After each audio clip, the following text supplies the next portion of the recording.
Hi, my name's Cameron, I'm Tom. And Jordan. and this is our video proposal for the Rubicon ARI. We all went to university together, and we have a studio together, which is where we are now.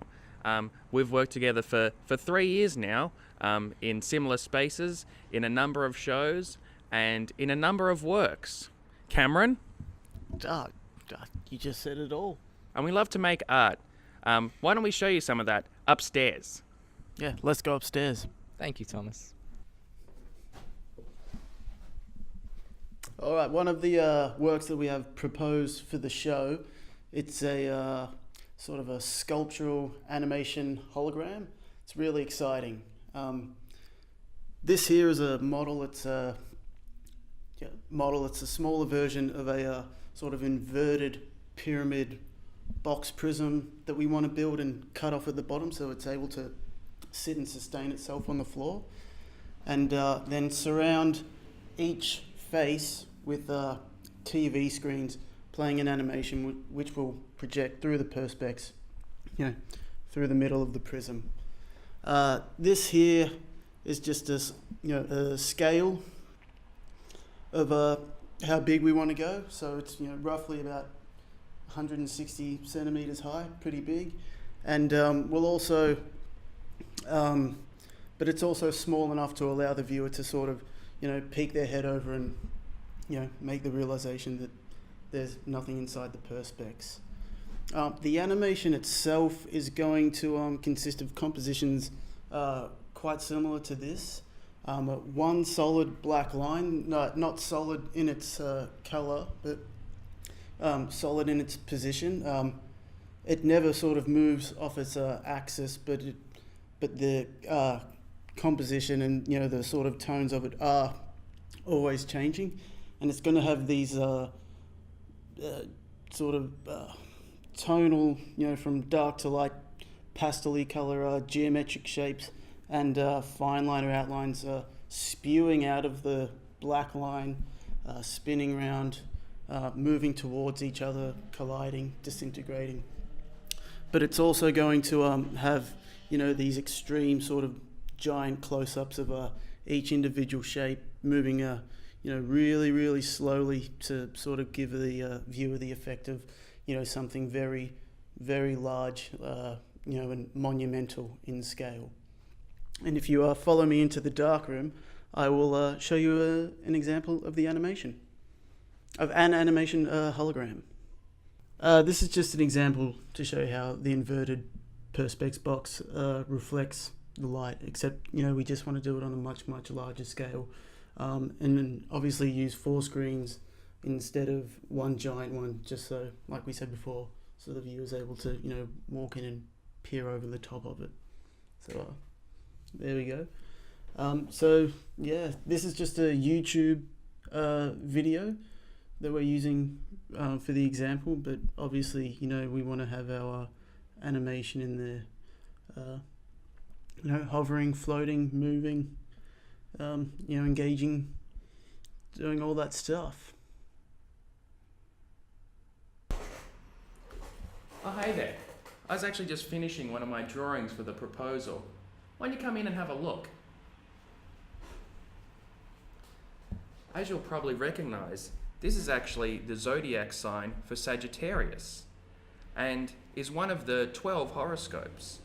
There are others like Gemini, Scorpio, Aquarius, and many others. My plan with the works is to showcase these horoscopes in glow-in-the-dark stars and stickers. Here they're represented in pen as diagrammatic gestures, but in the real there'll be stars and stickers made of plastic that can glow in the dark, affixed to white, shiny enamel board. I do also plan on framing them in gold macaroni pasta. Let me show you how it'll look. Imagine covering the outside of the frames is beautiful gold macaroni pasta. Now, in the context of the gallery, These will be very large, almost the entire height of the ceiling, as to engulf you in a sense of awe and majesty of the celestial star. I know what you're thinking. Thomas, what are they going to look like with complete frames? While I haven't completed any frames as yet, this is an idea of how they'll look. This is Aries. This one is Scorpio. And this is Aquarius, the water bearer. Why don't you have a look at them all side by side? Aren't they supposed to be glow in the dark? Prepare to be dazzled. Are you dazzled? This is the star sign Libra, which is my good friend and collaborator Jordan's star sign. I'm going to let him tell you a little bit about the work he's preparing for the show. Okay, so for my project, I'm going to be looking at this quote, concave to your own gravity. It's one that I kind of made up myself, and I've always kind of worked that way, of having a verse, then kind of exploring that through visual means. What this quote is about, to me at least, is about the search for something more than yourself. I feel that as human beings, we're innately drawn to looking for something great, or perhaps the lack of. And I think both answers in the end are ultimately as terrifying as each other. I've been looking at artist Colin McCann and how he kind of looks at the idea of the search for something great. I'm not so much interested in his visual representation of it, but more so how he looks to kind of negotiate the New Zealand landscape to represent something more than it is.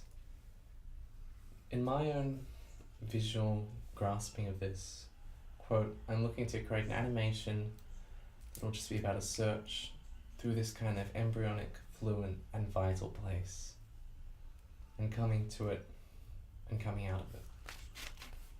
Thank you. It's now time for the part of the proposal where we try and indicate how the works will look in the space. We will be applying for Gallery 3, which is indicated by this pink square. Let's call this the eastern wall and this wall the western wall. Conveniently, at the opening on Wednesday, the work of Genevieve Pico had conveniently blackened out the room as to project her video, which we will be, in a similar way, darkening the space in order to properly see the hologram at its best. Let's have a look at the eastern wall with work and the western wall with work. Let's have a look at how Cameron's work will look in the space. This is a plan of Gallery 3. Let's call this the eastern wall and this the western wall. This is where Cameron's work will be. Let's have a look at it from the side. Let's call this the south wall. This is where the hologram will be. And here is a man for reference. From Cameron, Jordan, and myself, I'd like to thank you for watching, and hopefully we can be working together in the not too distant future. Thanks. Bye.